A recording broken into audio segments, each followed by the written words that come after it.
Halo, selamat pagi semuanya.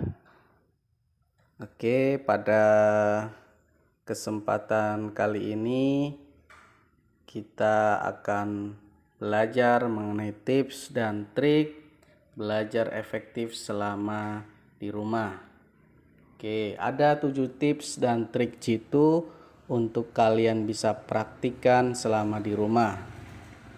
Tentunya agar kalian belajar lebih efektif selama BDR. Yang pertama, belajar di waktu yang tepat. Ini penting karena ketika kita belajar di waktu yang tepat, misalkan di pagi hari, otak kita masih fresh, jadi konsentrasi juga akan lebih bagus. Yang kedua, tips yang kedua, sediakan tempat yang nyaman untuk belajar. Ya, misalkan siapkan meja untuk belajar, ada komputer, ya, bisa pula siapkan dengan kursinya, jangan lupa. Yang ketiga, sediakan alat-alat yang digunakan untuk belajar, ya. Misalkan buku tulis itu harus siap, sudah ready, ya. Yang kedua, misalkan ballpoint, ya, siapkan pula untuk mencatat hal yang penting, ya. Yang ketiga, siapkan pula buku paket, ya, baik buku paket dari sekolah maupun buku paket yang kalian beli. Yang keempat, jauhkan benda-benda yang ada yang dapat membuat kalian kurang fokus untuk belajar. Ya, ini sangat penting. Ya, misalkan jauhkan dari handphone. Ya, kalau kita belajar pegang HP maka yang masuk HP-nya bukan materi pelajarannya. Yang kedua, jauhkan pula dari televisi. Ya, ini penting pula ya. Kalau kita sibuk nonton TV, sinetron, maka fokus kita bukan ke belajar tapi ke sinetron tersebut. Yang ketiga, tempat tidur. Ya, kalau bisa jauhkan itu tempat tidur karena kalau kita lihat kamar tidur maka fokusnya untuk tidur bukan untuk belajar. Oke, yang kelima, pastikan ruangan belajar kalian mempunyai pencahayaan yang bagus atau yang baik. Tidak terlalu gelap, tidak pula terlalu terang. Ya, ini juga penting agar mata kita tidak cepat lelah, ya. Jadi usahakan cari tempat yang pencahayaannya bagus. Yang keenam, pahami gaya belajar kalian.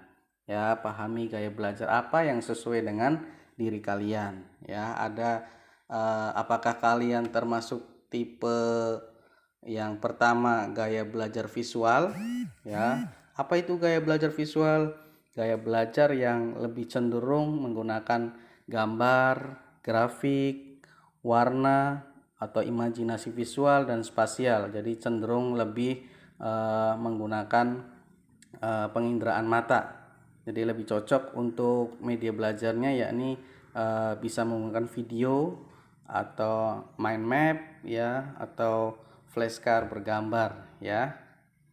Yang kedua, gaya belajar auditori, ya, lebih menggunakan pendengaran. Bagaimana ini penjelasannya? Gaya belajar auditori lebih cenderung menggunakan berbagai suara, misalkan penjelasan guru, ya, pidato atau rekaman suara. Dia lebih cocok untuk mendengarkan misalkan pembelajaran di kelas dan sebagainya, ya. Bisa pula menggunakan audiobox misalkan. Yang ketiga, gaya belajar kinestetik.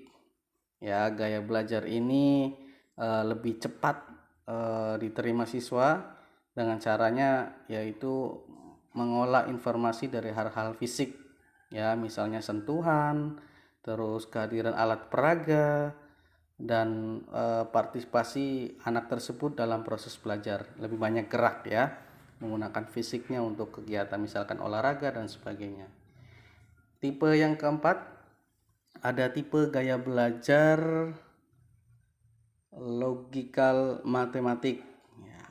Jadi gaya belajar ini mungkin biasanya kalau ada anak yang cenderung suka dengan matematika, lebih suka dengan menghitung, maka gaya belajar logikal matematik ini lebih cocok ya. Biasanya media belajarnya pakai puzzle ya, atau juga yang sifatnya problem solving skill, sistematis ya, seperti itu. Jadi intinya adalah menggunakan logikal matematikalnya.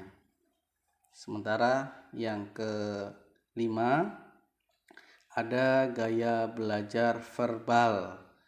Ya, gaya belajar ini lebih cenderung menggunakan kata-kata baik dalam membaca ya maupun menulis ketika dia memahami sebuah pelajaran ya. Jadi anak ini lebih cenderung menyukai permainan kata, puisi atau pantun ya, menemukan arti kata dan sebagainya. Dia lebih cenderung untuk vokal secara linguistiknya. Yang keenam, ada gaya belajar sosial atau interpersonal. Jadi gaya belajar ini yang keenam ini biasanya ditandai ketika kamu lebih senang bergaul atau berkomunikasi baik verbal maupun tulisan dengan orang banyak ya. Dia lebih nyaman untuk cerita atau diskusi dengan teman-temannya ya. Jadi kalau yang keenam ini lebih cocok untuk kalian yang suka diskusi ya. Atau yang ke 7 ini ada gaya belajar solitari atau intrapersonal, yakni lebih suka yang sepi serta sunyi ataupun dia lebih suka menyendiri. Nah, gaya belajar ini disebut dengan gaya belajar solitari atau interpersonal ya. Dia lebih suka dalam kesepian sendiri. Oke. Yang ketujuh, sediakan cemilan atau minuman untuk menunjang stamina kalian. Ini juga penting ya. Jadi siapkan pula misalkan makanan, snack atau minuman ya. Tapi ingat, fokus pada belajar bukan pada cemilannya atau minumannya. Oke, demikian 7 tips dan trik jitu belajar efektif di rumah. Semoga kalian bisa praktekkan ya. Tetap semangat belajar selama di rumah, raih impian kalian. Oke, jadi jangan lupa pula kunjungi channel YouTube kami di Spentik Channel. Dukung dengan cara like, komen, subscribe, dan share. Oke, terima kasih. Sampai bertemu lagi di lain kesempatan.